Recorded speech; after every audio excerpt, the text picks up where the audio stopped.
रहीम अस्सलाम वालेकुम। उम्मीद करती हूँ आप लोग खैरियत से होंगे।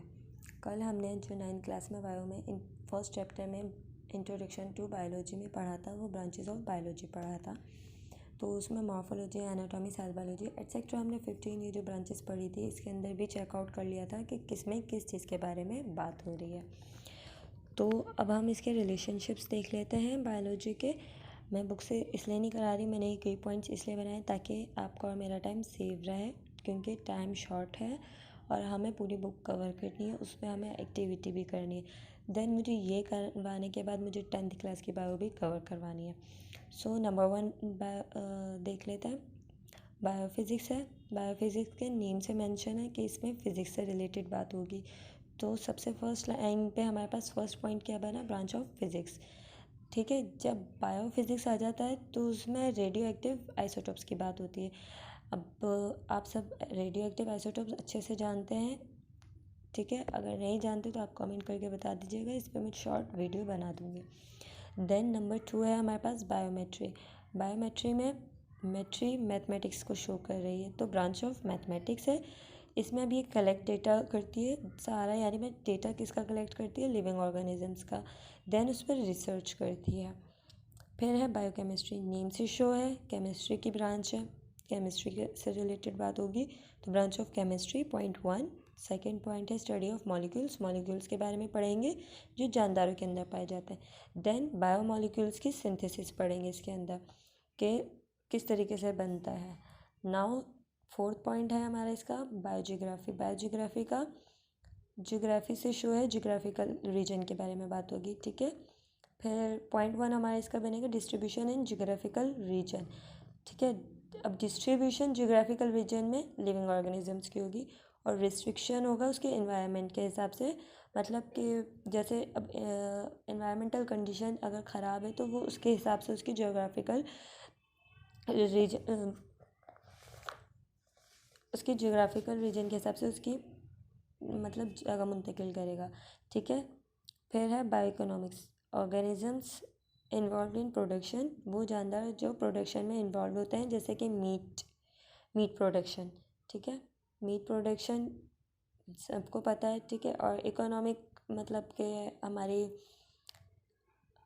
माशी हालात को ले लें, ठीक है, उससे रिलेटेड है, तो उसकी प्रोडक्शन से रिलेटेड बात होगी इसमें कि ऑर्गेनिजम्स में इन्वॉल्व है ये और प्रोडक्शन कितनी हो रही है, तो उसके हिसाब से अब जब प्रोडक्शन जितनी होगी उस हिसाब से उसकी कॉस्ट वैल्यू की जाएगी और कॉस्ट वैल्यू के हिसाब से फिर हमें उस इतनी कॉस्ट रखेंगे कि हमें प्रॉफिट भी हो, ठीक है। उसके बाद हम देख लेते हैं careers in biology.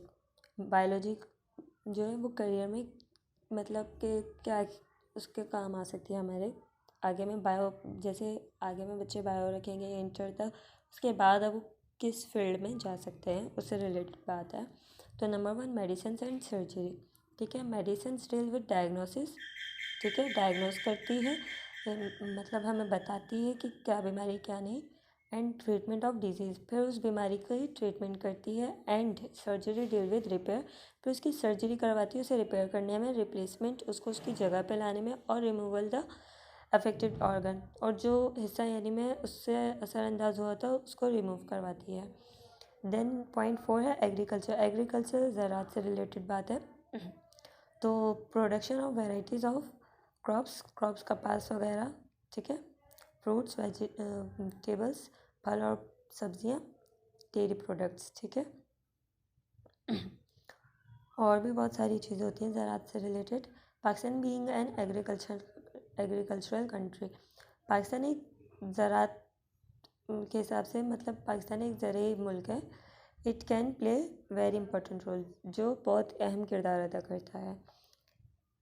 Horticulture, this is also part of agriculture, ये एग्रीकल्चर का ही पार्ट है। In which work is carried out, जिसमें वर्क किया जाता है development of new varieties of plants and their products, पौधों के मतलब पौधों को बढ़ाने के लिए उनकी नई नई वैराइटीज़ से रिलेटेड, उनके प्रोडक्ट्स वगैरह से रिलेटेड उस पर काम करता है।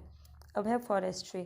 फॉरेस्ट्री में फॉरेस्ट से रिलेटेड बात है। Forest are the source of biodiversity of plants, ठीक है। प्लांट्स की बायोडाइवर्सिटी का एक मेन ज़रिया है ऑफ एंड एनिमल्स की और जानवरों की, ठीक है, of many kinds which live there, और बहुत सी एग्जाम जो कि उधर रहती हैं। It is important in development of new forest, ये बहुत अहम है नए जंगलात के बढ़ाने के लिए, उनको बनाने के लिए, as well as preservation of existing ones, ठीक है। फार्मिंग इन दिस प्रोफेशन, अब फार्मिंग क्या है,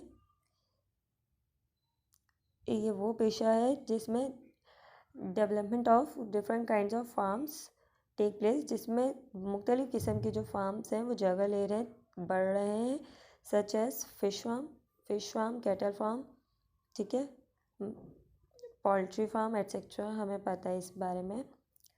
new technologies are use for the production of animals, अब जदीद जो टेक्नोलॉजीज़ आ रही है वो एनिमल्स की जो प्रोडक्शन के लिए इस्तेमाल हो रही है एज सोर्स ऑफ मीट, जैसे कि गोश्त के ज़राए के लिए, एंड मिल्क, दूध के लिए, लेदर, वूल एट्सेट्रा, ठीक है।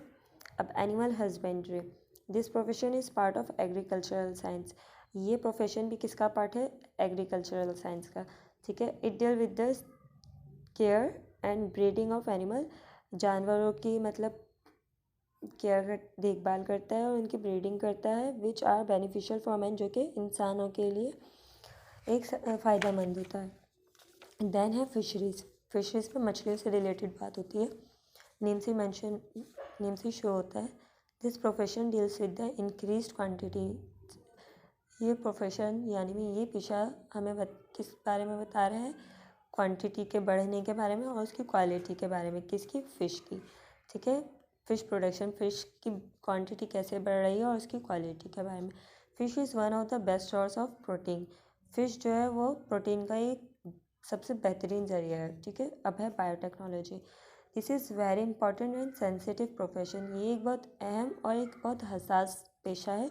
It deal with the manipulation of gene, जैसे कि कल हमने पढ़ा था कि जीन की मैनिपुलेशन के बारे में बात हो रही है इसमें, ठीक है। टू इस वैल्यूएबल केमिकल प्रोडक्ट्स, जो कि बहुत वैल्यूएबल केमिकल प्रोडक्ट्स बनाता है, सच एज इंसुलिन, जैसे कि इंसुलिन जो कि शुगर पेशेंट्स के लिए यूज़ होती है, ग्रोथ हार्मोन्स उन लोगों के लिए यूज़ होती है जिनके हार्मोन्स बहुत कम बनते हैं और बहुत डिस्टर्ब्स होते हैं, तो उनकी हार्मोन्स की ग्रोथ के लिए यूज़ होता है, ठीक है। Interferon hepatitis B and C disease वालों के लिए होता है, ठीक है, और etcetera from bacteria as well as others, जैसे बैक्टीरिया के लिए और बहुत सारी चीज़ों के लिए। इसी के साथ अल्लाह हाफ़िज़, अपना बहुत सारा ख्याल रखिएगा, दुआओं में याद रखिएगा, लाइक शेयर एंड सब्सक्राइब करना मत भूलिएगा।